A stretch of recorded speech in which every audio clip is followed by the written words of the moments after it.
this isn't just a waste heat problem, but it's a wasted business opportunity as well. This is going to be like a hot take, maybe, but this is going to be full of hot takes. Nathaniel Burola, who is the founder of the AI and Environment Resource Hub and has curated over 500 AI and environment resources. Microsoft or data centers or Google don't sell tomatoes. They're not in the business of selling tomatoes. Scott Bryson, who is the founder at Orbital Farm and is turning the data center heat waste into enough tomatoes that can feed 7.5 million Canadians.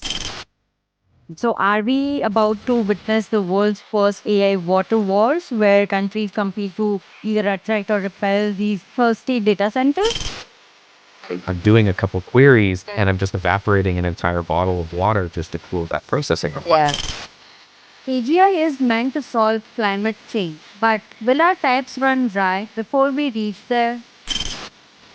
This is why independent research is so critical, because The data centers can not only become food production hubs, they can also produce. The data center does not have to be responsible to finance all of those things. This can be done. You just announced that they are planning to set water usage caps for data centers by 2026, essentially telling AI companies you can't drink our water reserves dry. Explain how a 140 megawatt data center could support winter heating for 300 acres of greenhouses, creating 750 permanent jobs and producing enough tomatoes for 7.5 million Canadians.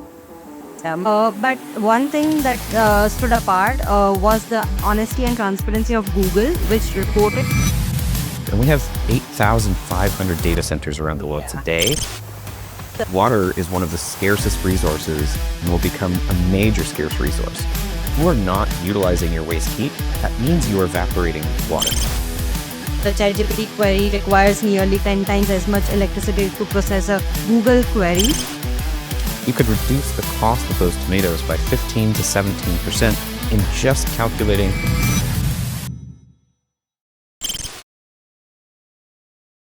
Hello and welcome to On Air with Aashka. Today we are tackling a crucial question. AGI is meant to solve climate change, but will our taps run dry before we reach there? I'm joined by two awesome blossom guests, Nathaniel Burola, who is a founder of the AI and Environment Resource Hub and has curated over 500 AI and environment resources, and Scott Bryson, who is the founder at Orbital Farm and is turning the data center heat waste into enough tomatoes that can feed 7.5 million Canadians. So thank you so much for joining us. Thanks for having us.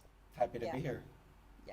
So let's start with Nathaniel. You have curated over 500 resources at your AI and environmental resource hub. So, what initially sparked your transition from marine ecology to becoming an AI for good researcher? And what's been the most surprising insight you have discovered about AI's environmental impact? Yeah, no, that's a really great question. So one weekend I just woke up and I was trying to find a podcast. I think it was about Dr. Sasha Lucioni's one of Dr. Oh, Sashioni's like very great talks from like Hugging Face. She's the AI and yes, climate lead yes, for yes, anyone who yes. doesn't know. Yeah, she's my Really amazing. ideal. Yeah. She's like one of my heroes, honestly, in the whole Yeah, field. exactly. So I just woke up one weekend and I couldn't find one specific episode I was trying to look for, and then that sparked honestly the creation of the database.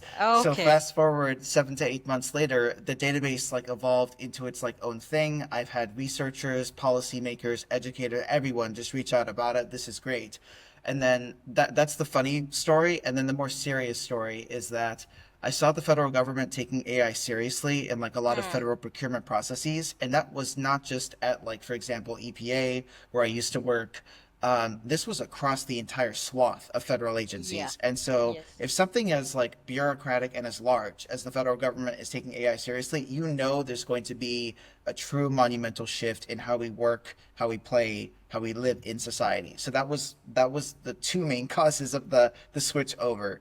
And probably the most surprising insight overall about the environmental impacts of AI. So if you apply a life cycle assessment to the entire thing, it's not just, let's say, energy impacts. So a Hmm. lot of people fail to realize there's multiple dimensional impacts of like environmental Yeah. stuff with AI. So there's energy, water, air quality issues from data centers, embodied carbon with like the sourcing of like the tech equipment for data centers. There's a whole swath.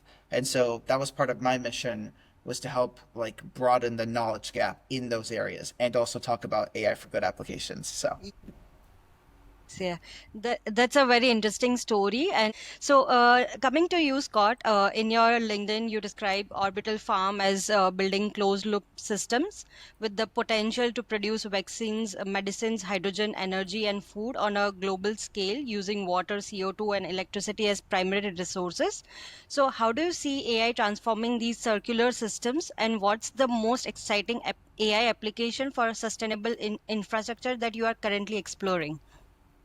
I'm a sustainable infrastructure architect, and what that means specifically is that I look at the assets that revolve around energy, around chemicals, around food, around water, around air handling systems, all of these core technologies that build, make up and build our world, whether that's digital as servers sitting in a building, or whether that's manufacturing facilities, and I look at these as the integrated ecosystems. And that specifically means for a data center, that means looking at how the energy is produced. It means looks at how the energy is stored and utilized. It means how the heat is extracted from those servers, and then importantly, what that goes into and how that's utilized.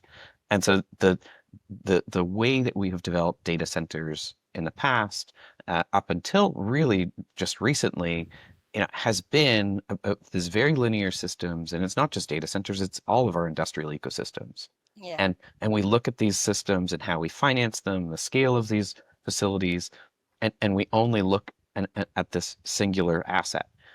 And the impact has been minimal to date. And this is why what has driven this. And the big step change that we have gone through with the explosion of AI, its capabilities, and its opportunity to really transform society and business and operations. The profound difference, though, is the scale and the size of the impact Yeah. that they have and how that waste heat is utilized. It's a completely opposite opportunity, actually. Yeah. Heat, and the only term waste heat, it is really only waste because it's very difficult to convert it back to electricity. It's actually a better way of saying it's a low temperature heat. And it isn't just always low temperature heat. If you get into liquid cooling systems and those areas, you get actually to quite high temperature heat resources that can be used to convert, upwards of the top 8% back to electricity. You can use some of that into district heating systems. You can use that into greenhouses. You can use that into absorption cooling.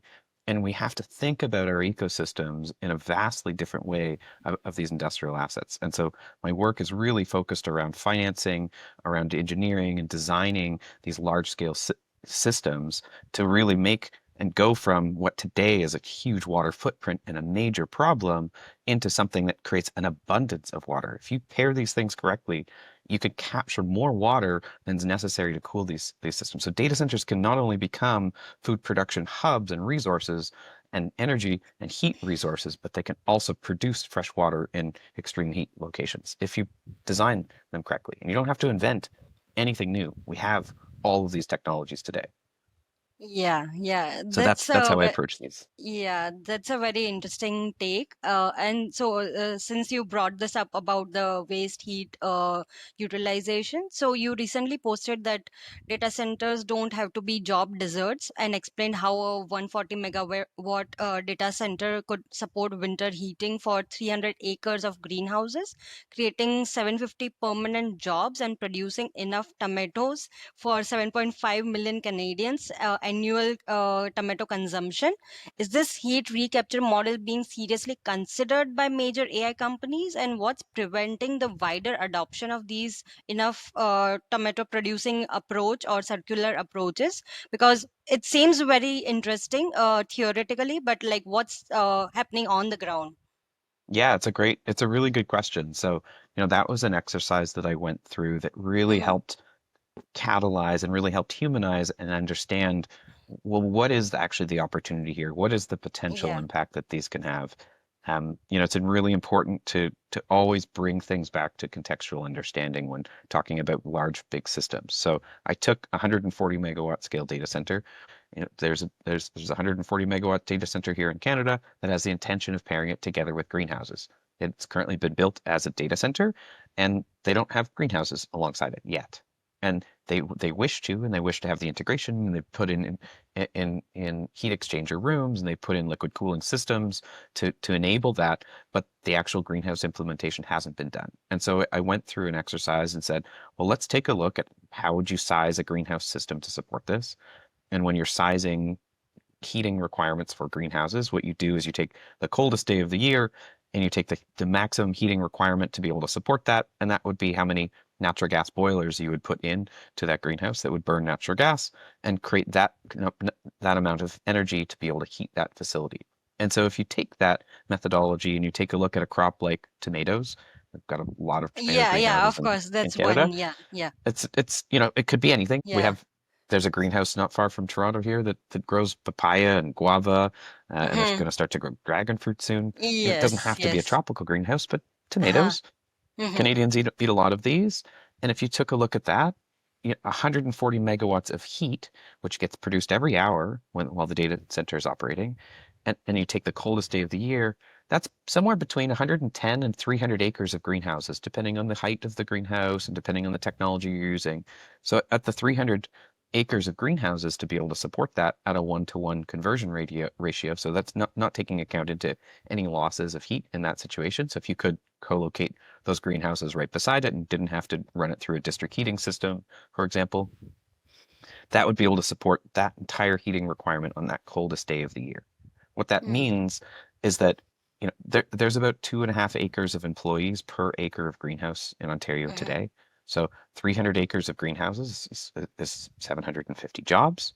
Mm-hmm. That the quantity of tomatoes that 300 acres of greenhouses would produce is enough for the annual consumption to produce the annual consumption of 7.5 million Canadians tomato needs just from one data center and Yeah, just located here in Ontario. yeah. And the even better part is you could reduce the cost of those tomatoes by 15 to 17% in just calculating not having to burn natural gas to heat those tomatoes, let alone any other additional cost saving elements that come from this.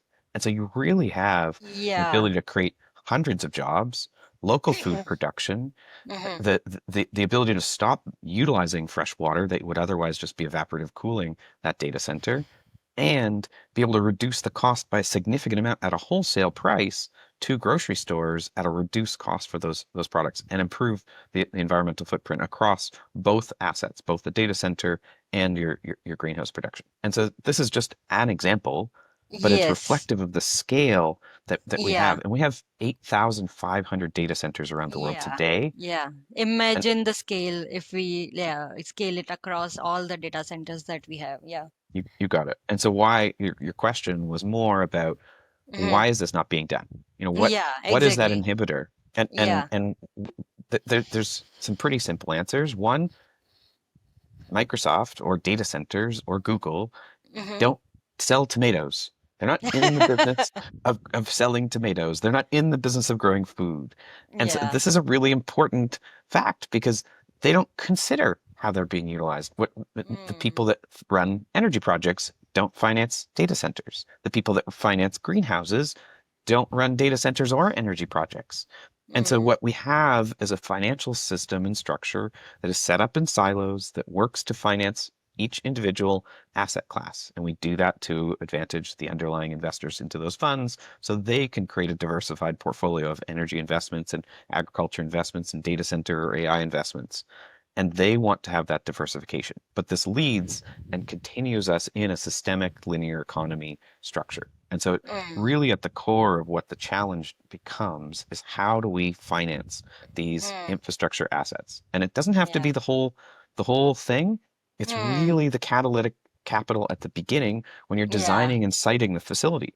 Because you can Yeah. take a data center, but if you don't Mm. plan to have 110 acres of space where you could develop and build greenhouses, or if you don't Mm. develop that data center in a place where is there already a district heating system in place, or you don't even calculate what the cost to implement that might be. You might have a hospital literally right across the road from you, but if you don't even pay an engineer just the money to calculate, well, how much would it cost to run some heating pipes underneath the road to go over to that facility and actually activate a conversation with that other building that would be currently burning natural gas to heat a hospital, for example, you know, the you never will know and you never implement those projects.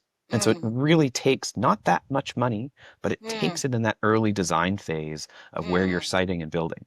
You can come into existing facilities and do this work. It is mm. obviously much more restrictive in terms of what you Yeah, can do, but yeah. there's plenty of opportunities to do these things. And this is Mm, really what we must do. And it's super imperative today as we're mm. developing gigawatt scale data centers, what Yeah. hundreds, multiple hundreds of megawatts of data centers.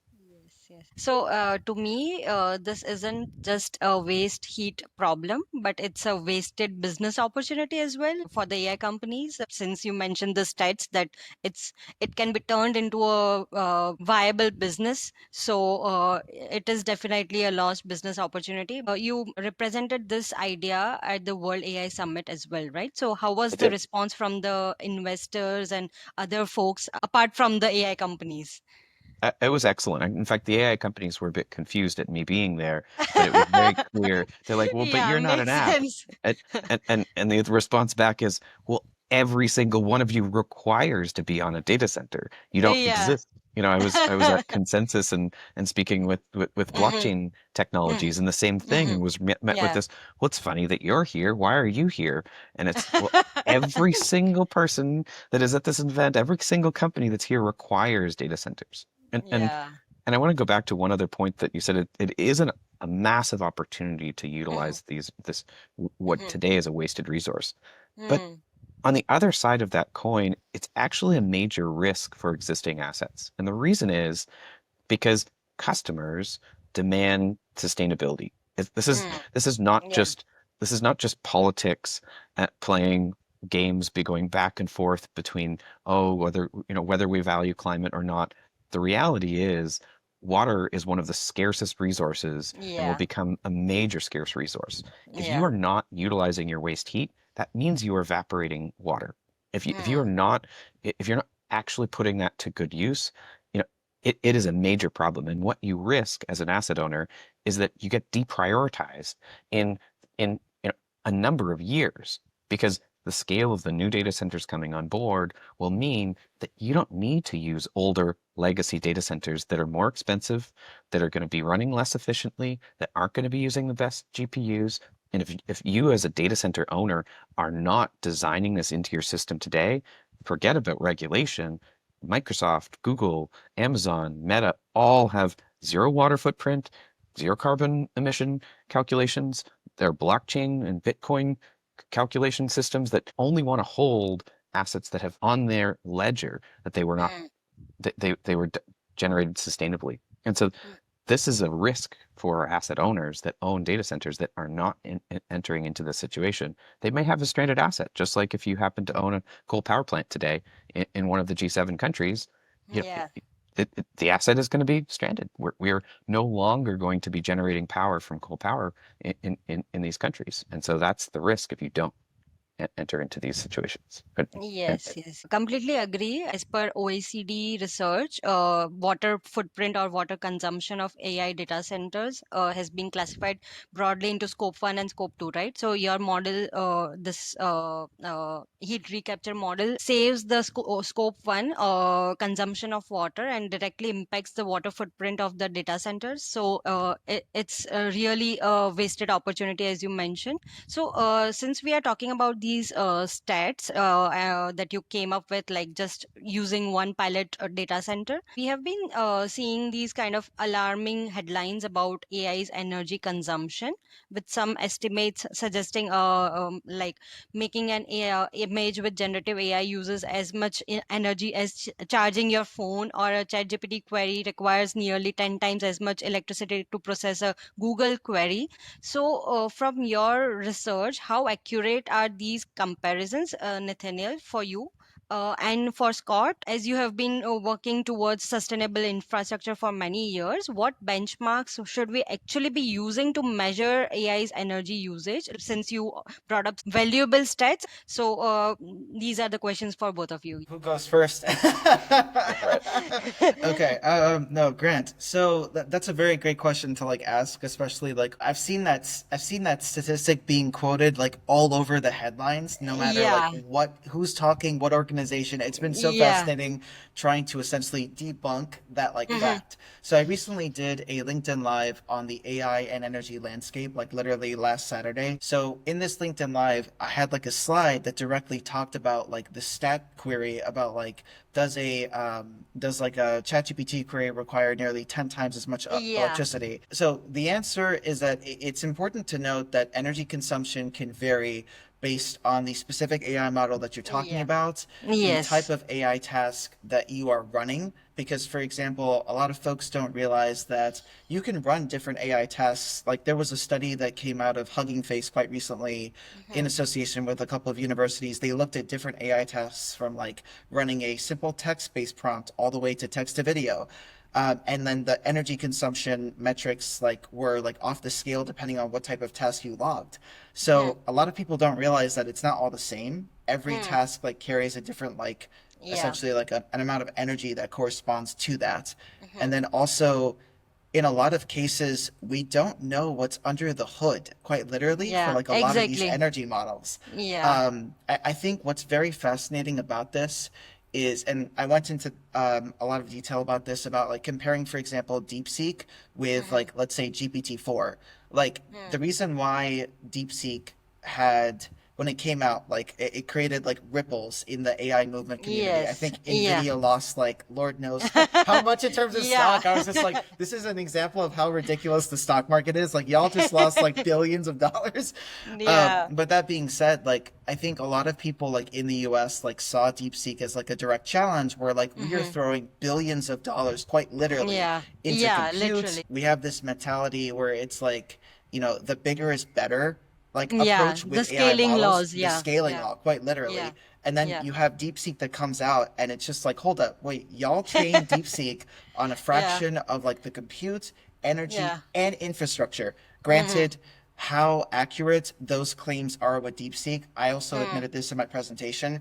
We Okay. don't fully know if that's true, but Uh-huh. the point of this is that DeepSeek represents kind of like the frugal AI principle, where it's like, Yeah. hey, Hmm. do we have to like actually train these like AI models by throwing massive amounts of compute, Hmm. sacrificing massive amounts of energy and water, like Scott was talking about, and Yeah. also all this like investment when we could be channeling this into, let's say, sustainable AI as like a different example.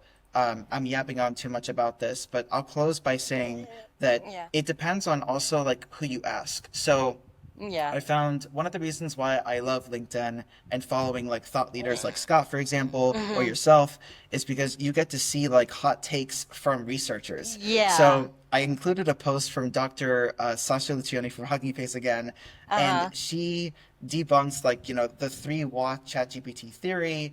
Hmm. And I think her message was that so number one, it'll depend on who you ask with the research that you do. Hmm. So Yeah. in my slide, I quoted like Epoch AI that their research actually revealed that a typical ChatGPT query for GPT-4 consumes Hmm. roughly zero point 0.3 watt hours, which is 10 times less than the older estimate that you just cited. So 10 times as Yeah. much as a Google search. Yeah. That's 3 watt hours of electricity according to Hmm. what's commonly cited. So Hmm. number one, it depends on what organization is calculating with their methodology. Number Yeah. two, that's not the point. Like trying to benchmark how much like an individual ChatGPT query like costs per energy. Hmm. That's Hmm. important. I will admit that it is important to like benchmark for future research and for future metrics analysis.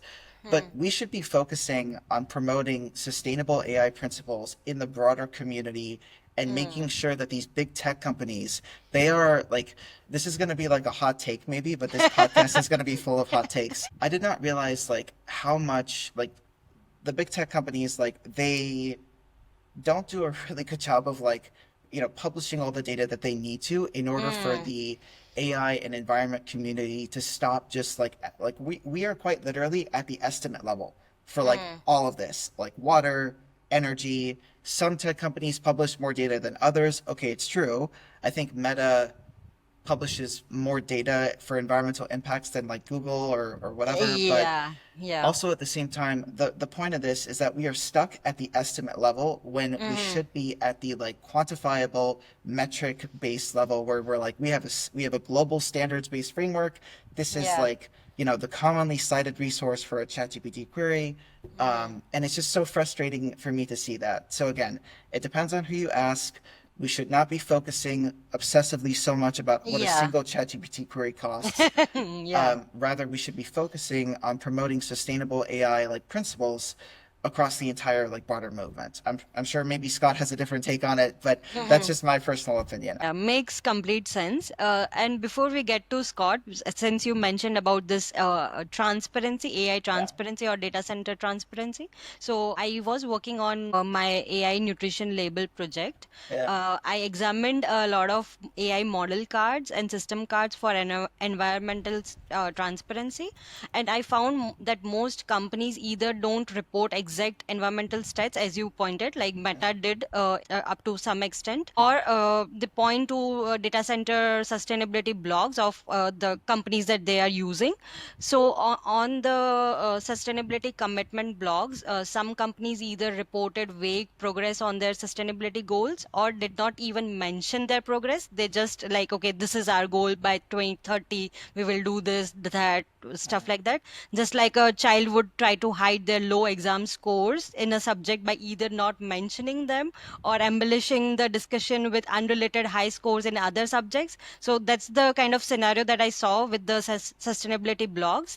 But one thing that stood apart was the honesty and transparency of Google, which reported a 48% increase in emissions, CO2 emissions since 2019, and they honestly reported that is primarily due to data center energy consumption. Like, how critical is standardized environmental progress reporting for data centers and AI models? And should we be pushing for more mandatory reporting that clearly states carbon footprint, water usage, energy consumption on every model card for AI transparency? And if yes, then how? This yeah. is a What question a for both of. question! Yeah, it's What a a fully question! loaded Yeah, question, yeah. full of hot takes. I mean, I've been yapping for like a while now, so Scott, I'll like Keep let you going, like go Nathaniel. for it. Go, Okay, all go, right. go, go for it. You got. I can jump in. I got it. Okay. Yeah. I mean, so in an ideal world, like Hmm. obviously in an ideal world, Transparency like is important. Yeah. transparency is key. Like I think Yeah. this is where, so coming from like a policy analyst background, I Hmm. think this is where policymakers can truly shine in helping us create these scorecards that are like Hmm. true benchmarks for, like I mentioned, like a life cycle assessment. We have these scorecards that contain information about energy, water impacts, embodied Hmm. carbon. Hmm. There was a really cool presentation that talked about like the ethical sourcing of rare earth minerals that are used in data center like building and just chip design. I was like, the scorecards need to incorporate all of this. So Yeah. Yeah. in Hmm. an ideal world, like this is where policy is so important. I'm of the opinion that like there should be mandatory reporting, 100%. I'm an independent researcher. I'm not. Hmm. I don't have a vested interest in like these big tech companies. My Yeah. coming from a policy background, like that Hmm. is a dream for me to see like mandatory reporting be like again mandatory for these big tech companies. Hmm. Yeah. Now, when we talk about like the implementation of that and like how Hmm. policy can get into that narrative, that Hmm. becomes an extremely complex like conversation. Because, for example, in the US, what we're seeing is this dichotomy between the federal and like the state level right now. Yes. So, Yeah. like, for example, at the federal level, we see this push for a lot of business development, a lot of data center development. The Stargate project is the most commonly cited Yeah. example. Yeah. I think the ludicrous there was a Bloomberg documentary that's been making the rounds quite recently about like Hmm. $500 billion of like investment over like a multi-year period. I was like, this is insane. Like all Yeah. this financial capital, all the Yeah. development. And so to answer your question, at its core, I think policy can definitely like play a Hmm. very big part in this. Hmm. to this is why independent research is so critical because like Yeah. we have such amazing talent. Like I've only been in the AI and environment space for, almost close to a year now, and I've Mm. seen all these independent researchers publishing all this great data, all these great Yeah. benchmarks. So Yes. coming together, forming like, the first like standardized environmental scorecard that everybody could use. These are just Mm-hmm. ideas. Mm. And then most interestingly, like at the state level, certain states are kind of ahead, just like that they've always been, like in terms of environmental regulation, like California, Yes. classic Yeah. example. Yeah. Yeah. They're one of the Definitely. most Yeah. eco-friendly states. So Mm-hmm. yeah, I think policy can definitely play a very big part in this. Whether or Mm-hmm. not that actually happens and the Mm-hmm. implementation of that, Mm-hmm. that's a subject that we can easily have like a 2 hour conversation about. Well, Yeah. there's Yeah. not enough policy changes Yeah, that are happening. And I yeah, think, Mm-hmm. you're alluding to a lot of the challenges and changes, certainly in policy in the United States at the moment. And I right. Mm-hmm. think I think with anything regarding sustainability over the next 4 years, Yeah, it will certainly be Europe that is leading, and large in part of Mm-hmm. Europe, but right. usually leads in these areas. Yeah. That this is really where we're starting to see implementation of beginning to look at heat use and beginning Mm. to look at look at and reusing and forcing data centers from a policy standpoint to look and explore this and do studies into understanding, well, what are the options for your waste heat from these resources. If you're not putting this to good use, you better have a good reason why you're not and demonstrate why Yeah. you can't. So it's always important to look at policy as the stick. Mm. And the other side of the coin is Mm. carrots. The United States always favors carrot approaches in incentivizing investors to do behaviors that they want. Europe tends to regulate and provide policy changes to mandate these implementations. And so both, Yeah. the reality is it's not either, it's both. Yeah. Yeah. Uh, It's the balance of both. Yeah. Right. but Balance of both. but it's got a significant amount of opportunity to Mm-hmm. that we're not seeing the implementation happen at enough meaningful scale. And I think that we need to create a lot more carrots in these instances. Mm-hmm. The quantity of capital that is going in to finance the new data center systems, it Mm-hmm. is profound. Profound. We have It's huge. more than 30 gigawatts of new power generation and new data centers, sorry, that are in the pipeline right now, just in the Mm. United States alone. Yeah. 33 or 34 gigawatts of data center in development at the moment. And we're just at the beginning of this. And so I think back to part of an earlier part of the conversation, we're at the moment navel gazing into the nuance energy requirement of a single query. Now, this is important so that Mm. people Yeah. contextualize, Right. what impact searching on an AI versus Google searching has Yeah. today until we've developed sustainable infrastructure to support in the data centers processing and compute or storage requirements to be able to make this happen in a more sustainable way. It is important to really wrap your head and understand that it does have a significant water footprint. It does have a significant impact, and it just really underscores the need and necessity of developing systems that really do prioritize renewable energy assets and non-carbon generating energy sources and the waste heat utilization. These are critical pieces, and understanding some of these, even if they are overestimates, understanding that scale really Mm. helps to bring home, like, I'm doing a couple queries and I'm Mm. just evaporating an entire bottle of water just to cool that processing Yeah. requirement. It really is it was even surprising to me as someone that works in Mm. these systems and has for the last 10 Yeah. plus years. And so Mm. the important piece, though, is that regardless whether we're talking about DeepSeek really improving the compute and processing requirements, Mm-hmm. or Yeah. whether the new models and the massive data center systems that we're building to develop and train new systems and models that is paying off and is developing better and more intelligent systems, the reality is that we really have to score and have to measure and have to understand what some of these impacts are. And that starts, yes, it can start from a policy standpoint, but in Mm. large in part, when you look across sectors, beyond data centers into technologies, who drives that bus at the beginning? It's customers. Mm. Where are the customers that are Yeah. demanding the sustainability? And thankfully, we do have the biggest players in the world that are demanding car carbon neutrality, that are Mm. demanding water Yeah. uh, uh, lower water footprints. And we do have companies like Microsoft that are out paying to save water in other sectors and industries to Mm, offset their water footprint. I mean, this is significant and frankly great leadership.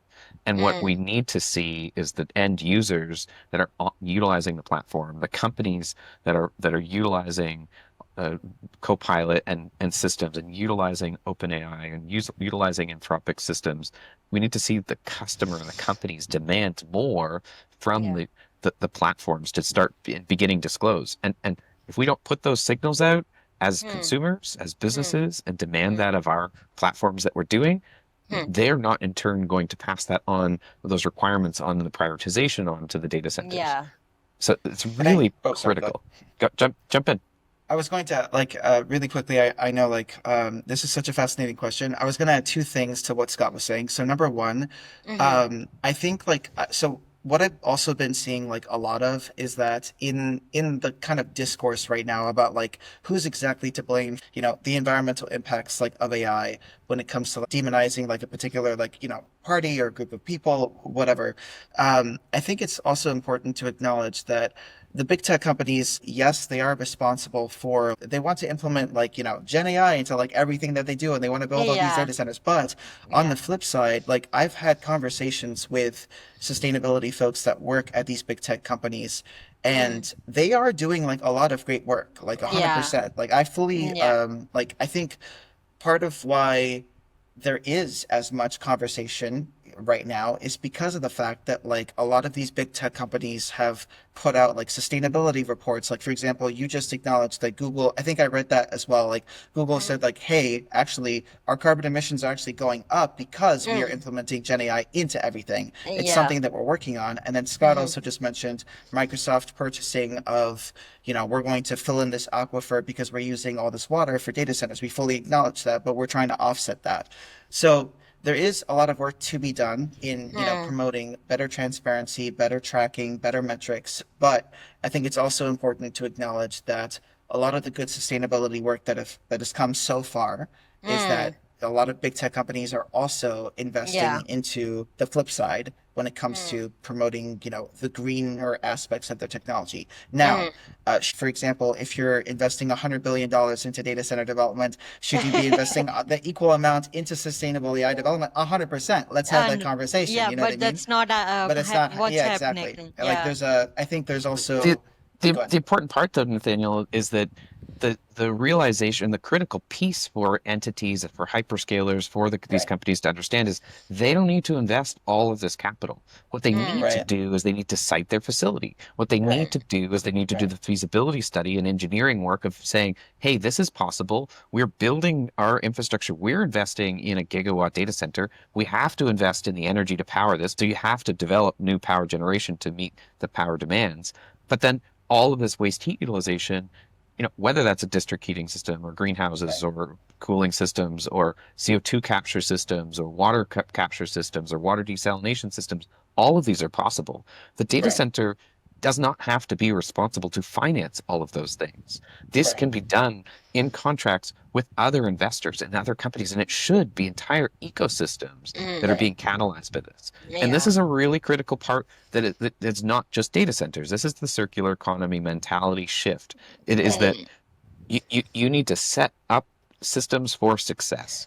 You don't mm, have to bear all of the cost. You don't have to Right. bear all of the risk. You don't have to bear all of these different asset classes, but you have to set up that system to be Right. able to be possible. If you locate yourself on an island and there's no room for anything else or anywhere else, like clearly that's not going to be possible. But if you yeah. locate yourself in a place where that is a possibility and you have that foresight that, okay, we don't have the budget to put in hundreds of acres of greenhouses or another $1 billion water desalination facility to be able to support all these other needs, or massive gigaton scale carbon capture, direct air carbon Mm, capture and sequestration project. These are completely different asset classes, completely different businesses that require a whole bunch of specialized expertise, but they should be paired together because it reduces that cost, because it should mm, be paired together because they can capture more water than is necessary to cool that facility.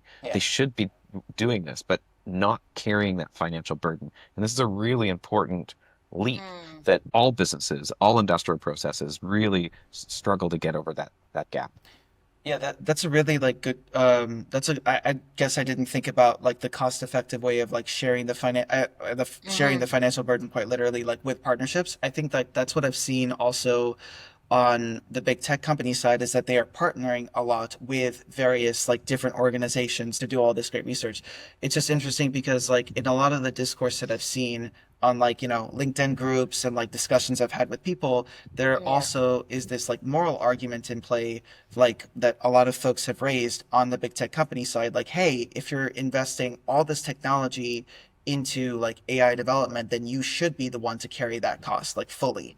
Yeah, but That's that's not also how the our moral. world works. That Like there we the, Yeah. go. the, So yeah, the yeah, yeah, reality of exactly. our world is Yeah, not Yeah. like yeah, that's not the reality of the situation. right, Sure, it should be. We right. also shouldn't have 800 million people that are hungry right this second. That Fair. Yeah, like yeah, yeah, yeah. that Yeah. should have been solved. That should have been Decades solved ago. decades Yeah, ago. Like this right, is we Yeah. right, have the capability of producing enough food and calories. We don't do right. that. Why don't we do that? We have enough money. We have enough technologies. Like I said, we grow bananas 2 hours from Toronto here, 365 days a year. Right, We can grow right, any food Yeah. we want. We're choosing consciously and subconsciously to not do these things. So right. recognizing and being real about the situation we're in is a really important piece. And so by accepting it, by not accepting status quo and making steps to move forward and demanding it, it's got to start with setting up to be successful, setting up to enable other businesses to be able to take on these resources, demanding and procuring energy that doesn't have a carbon footprint, locating those facilities and sites where you are able to take advantage of the low carbon energy. And it has long-term benefits. It has the benefit of not having a stranded asset in 10 years from now when someone else developed a data center that does have zero carbon and zero water footprint, and your data center now gets all the low cost work, and you're not able to meet or afford to buy the latest processors because Right, you're not able to get the best rates, and that right. and no one Yeah. like data centers are run with tenants, and if no one is continuing to honor their leases, they're going to go to another data center. They don't really care that your data center happens Yeah, to be located there. There's a short window of time right now where we have this huge and massive growth for scaling, and the race to getting to AGI, or the race to getting to superintelligence, which is unbelievably fast. But yeah. once that point gets tipped over, you know, we are going to continue to build and grow data centers. And you don't have to look far to see how humans, what we do when we find new energy resources, what we do when we find new resources that we're able to utilize. We consume more. Even if as they get more efficient, we consume significantly more. Yeah, yeah. Yeah. So Oh, that's a fresh perspective about the financial burden splitting across different companies, sectors, and entire ecosystem. So you mentioned about EU playing a major role in regulations. So I recently came across through Nathaniel's post that EU just announced that they are planning to oh set yeah. water usage caps for data centers by 2026, essentially telling AI companies you can't drink our water reserves dry. So we are already seeing some AI companies potentially looking to relocate to regions with fewer restrictions. So are we about to witness the world's first AI water wars where countries compete to either attract or repel these thirsty data centers? That's a, yeah, that's Fully a very, loaded yeah, that's question, another yeah. fully loaded question. Scott, I'll let you go first. Oof, such an interesting conversation. What do you think? Are we about to witness world's first AI water wars, with EU planning to implement water caps by 2026? To find out, you will have to wait for part 2 of this episode that will be releasing next Saturday. But here's a spoiler.